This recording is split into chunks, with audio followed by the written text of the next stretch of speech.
sasabihin lang ako, syempre, ngayong weekend, di ba, usually, yung iba sa inyo, nagsisimba na, di ba? Eh, since weekend ngayon, tapos nandito tayo, hindi tayo makakapagsimba. So, may gusto lang akong i-share.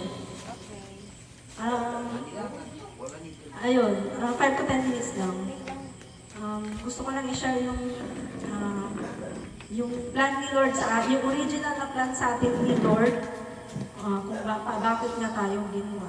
Or para sa atin, original na plan niya.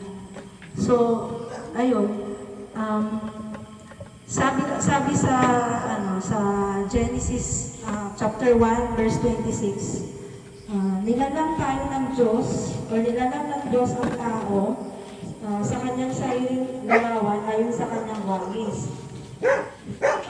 So, napaka-espesyal ng tao sa Diyos. Napaka-espesyal tayo sa Diyos.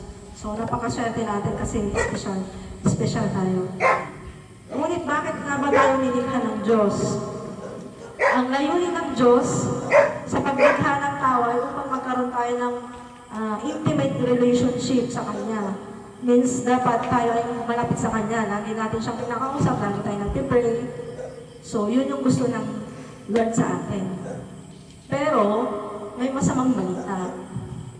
Yung masamang balita na yun, di ba kilala nyo naman si Adam at Eve? Siya yung unang nilikha ng Lord. So, alam nyo din na sila ay nagkasala. So, yung pagkakasala nila, lahat tayo nagkasala. Sabi dito, ayon sa Roman chapter 3 verse 23, lahat ay nagkasala. At kasama rito ang lahat, means tayo lahat. At dahil sa kasalanan, mapupunta tayo sa impyerno. Dahil ang kabayaran ng kasalanan, ayon sa Roman 6 verse 23, ay kamatayan. At ang kamatayan ay isang walang hanggang paghihiwalay sa Diyos. Yun yung bad news. Pero syempre, may good news. Ano yung good news? Dahil mahal tayo ng Panginoon, ayaw ng Diyos na mapunta tayo sa lawa ng apoy. Kaya ang ginawa niya ay pinadala niya ang kanyang anak na si Jesus upang mamatay para sa ating mga kasalanan. So, namatay si Jesus, ngunit pagkaaraan ng 3 araw ay nabuhay siyang muli at sinabing siya ang daan ng katotohanan at ng buhay. Walang kaparoroonan sa Ama kundi sa pamamagitan niya.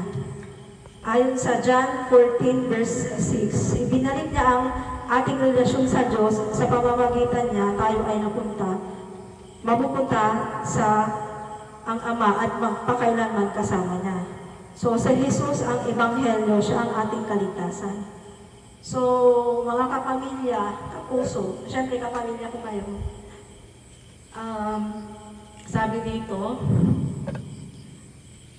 gustong pumasok na Jesus sa inyong puso ngayon. So sinabi niya sa Revelation chapter 3 verse 20, siya ay kumakatok sa pintuan ng ating puso. At kung bubuksan natin ito para sa Kanya, doon siya ay papasok at kakain sa atin. So gusto mo bang buksan ang iyong puso ngayon at hayaan siyang pumasok? Gusto niyo ba tanggapin si Jesus Christ? Yes. So, kung gusto mo, sabayan niyo ako sa panalangin. So, let's pray. Panginoong Jesus, lumalapit ako sa iyo ngayon na may kukumbabang puso. Sa sobrang tagal na kitang iniwan sa buhay ko, inaamin ko na nagkasala ako at hindi ko maililigtas ang aking sarili. Nagsisisi ako sa aking kasalanan at humihingi ako ng iyong kapatawaran. Pumasok ka sa aking puso, Panginoong Jesus. Maghari ka sa akin at tinatanggap kita bilang Panginoon ng aking buhay at tagapagligtas. Ibinibigay ko sa iyo ang buhay ko. Salamat, Panginoong Jesus, sa pagpapatawad mo sa aking mga kasalanan at sa kaloob ng kaligtasan na tatanggapin ko ngayon. Amen. So, ngayon, tinanggap na si Jesus sa iyong puso, sabi sa John chapter 1, verse 12. Subalit ang lahat ng tumanggap sa Kanya, sa mga sumasampalataya sa Kanyang pangalan, binibigyan niya sila ng karapatang maging anak ng Diyos. So, binabati ko kayong lahat. Kayo ay tinatawag na sa pamilya ng Diyos. So, ayun yung magandang balita.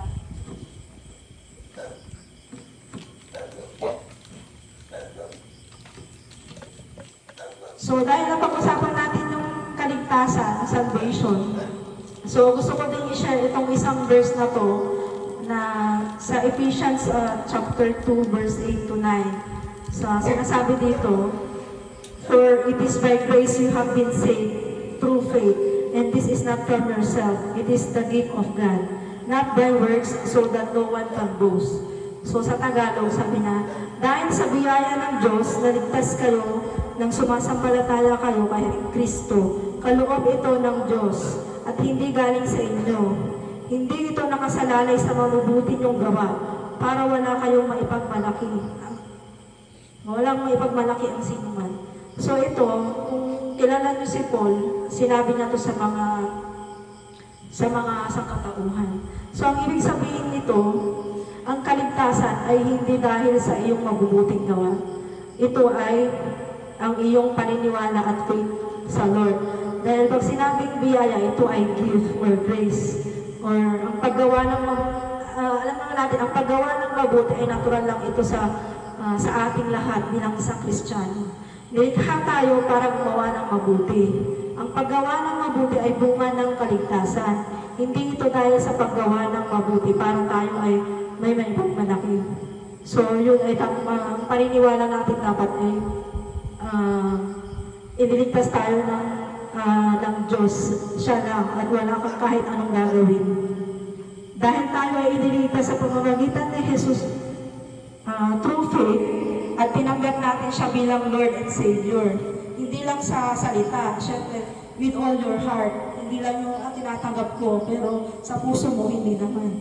So, paano ba yung with all your heart? Ibig sabihin, dapat isinumo mo ang iyong sarili sa Kanya na ang dating ikaw na hindi nalulugod sa Diyos ay nabago, parang ikaw ay isang sinilang na muli.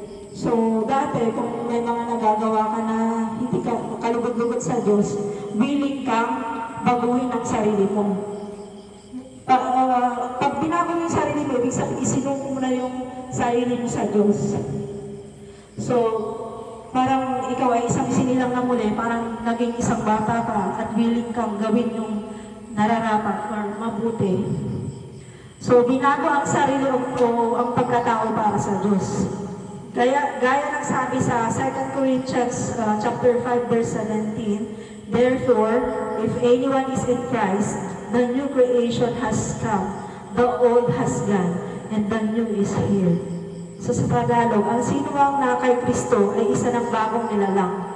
Wala na yung dati niyang pagkatao dahil binago na siya. So yun lamang po, maraming salamat sa inyo sa pakikinig. Praise the Lord.